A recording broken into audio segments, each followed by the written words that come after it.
Bismillahirrahmanirrahim. Assalamualaikum warahmatullahi wabarakatuh. Alhamdulillah wa syukurillah. Asyhadu an la ilaha illallah wahdahu la syarikalah wa asyhadu anna Muhammad abduhu wa rasuluhu ma ba'd.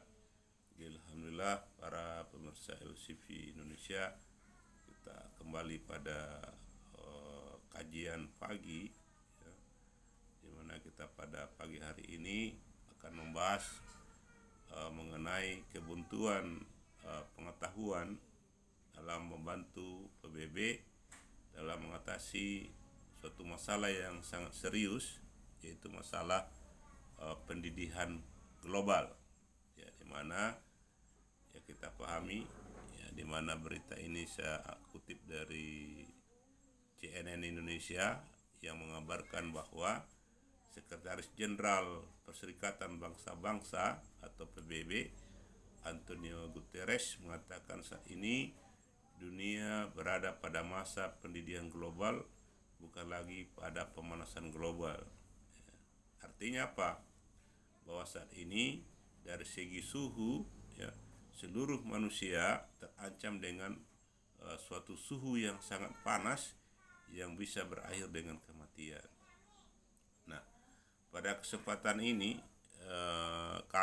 saya adalah Ustaz Prof. Darwin Jayabidi sebagai Direktur LCV Indonesia atau peneliti utama, dan kami telah melakukan penelitian mandiri selama 21 tahun ya, dari tahun 2002 sampai sekarang, itu mengenai penyakit PTSD kronis yang berkomplikasi dengan penyakit trauma suara ya, itu asal alami sendiri. Jadi selama 21 tahun saya bergulat melakukan pendalaman dari berbagai literatur barat, literatur Islam, dan literatur lainnya untuk bisa menemukan ya jalan kesembuhan, sehingga kami berhasil menemukan suatu konsep pengetahuan baru yang disebut dengan sains tauhid. Nah, seperti itu. Saya mulai mengalami penyakit ini sejak tahun 98 ya, di mana saya mengalami suatu gangguan perasaan saraf yang aneh ya, kemudian berkembang menjadi PTSD pada tahun 2002. Setelah saya mengkonsumsi obat penenang selama 6 bulan dan saya melihat bahwa kemampuan dokter sangat terbatas, jadi saya sebagai pasien ya, saya sangat takut pada 5 kasus kesehatan, yaitu stroke, serangan jantung, skizofrenia, bunuh diri, dan kematian dini, karena ada anak yang kecil yang harus saya dampingi, saya didik sampai dewasa ya. Hanya itulah yang memotivasi saya untuk selalu melakukan penelitian mandiri, berinisiatif untuk mengatasi keadaan. Nah, setelah saya dan keluarga, anak dan istri berjuang selama 21 tahun, maka lahirlah kami berhasil melahirkan suatu konsep pengetahuan baru, yaitu konsep sains tauhid, konsep pengetahuan baru yang sehat, kuat, diberkahi oleh Allah Subhanahu wa taala. Nah, untuk lebih jauh masuk kepada pendidikan global ini ya, saya mengajak pemirsa LCV Indonesia memetakan pengetahuan manusia pada saat ini. Nah, pada saat ini ya, kita bisa petakan pengetahuan manusia itu menjadi 3 ya, yaitu pengetahuan agama, pengetahuan ideologi, dan sains modern. Nah, kami menemukan bahwa ketiga pengetahuan ini memiliki masalah masing-masing yang tidak bisa dipecahkan sampai saat ini. Ya, pengetahuan agama adalah pengetahuan yang mengandung konsep-konsep keyakinan kepada Tuhan, ya, dan bentuknya bervariasi. Agama Islam, ya, agama saya sendiri, ya, itu adalah konsepnya tauhid. Kemudian ada Kristen, ada Yahudi, ya, ada Hindu, ada Buddha. Nah, ini permasalahannya agama di sini, karena adalah konsep keyakinan. Kemudian setiap keyakinan itu merasa keyakinannya paling benar gitu. Nah, kemudian mulai menyalahkan dan menyerang orang lain. Nah, jadi ini yang sehingga keberadaan keyakinan ini memicu konflik antar keyakinan ya, seperti perang salib ya, kemudian kemudian perang antara orang Islam dan orang Hindu, orang Buddha dengan orang Islam, seperti orang Yahudi dengan orang Islam, itu adalah perang antar keyakinan, ya, tentang antar keyakinan. Nah, ini belum ada penyelesaiannya, sehingga pengetahuan agama dikatakan oleh Charles Kimball, ya, di dalam bukunya Kalau Agama Jadi Bencana, dan belum ada solusi sampai saat ini di mana antar agama itu saling berkonflik satu sama lain. Nah, sehingga agama yang seharusnya berfungsi sebagai solusi justru berfungsi sebagai salah satu sumber konflik bagi manusia sampai saat ini, ya. Kemudian kita amati lagi, agama itu tidak hanya berkonflik pada antar sesama agama, tetapi dengan dirinya, dengan satu agama saja itu ada konflik antar aliran keagamaan. Contohnya di dalam Islam ada konflik antara Sunni dan Syiah, konflik antara Muhammadiyah dengan NU, antara Jamaah Tabligh dengan ini, HTI dengan ini. Ini belum ada juga penyelesaian. Inilah yang menyebabkan agama tadi, ya, belum lagi dalam Kristen antara Protestan dengan Katolik, ya. Di Hindu juga ada antar alirannya. Masing-masing aliran akan berbeda satu sama lain. Sehingga dengan demikian agama adalah suatu konsep keyakinan kepada Tuhan yang memiliki masalah, dan masalah itu belum terselesaikan dengan baik sampai saat ini. Sementara kita butuh solusi. Nah, yang kedua adalah ideologi. Nah, secara historis ideologi ini lahir di dunia barat, ya, dunia barat. Kenapa dunia barat lahir ideologi? Yaitu berhubungan dengan agama. Ketika konsep keyakinan kepada Tuhan tidak bisa membantu otak rasional untuk menemukan jawaban-jawaban yang rasional, maka ada kecenderungan orang untuk mencari jawaban-jawaban lain di luar agama. Nah, maka lahirlah ideologi.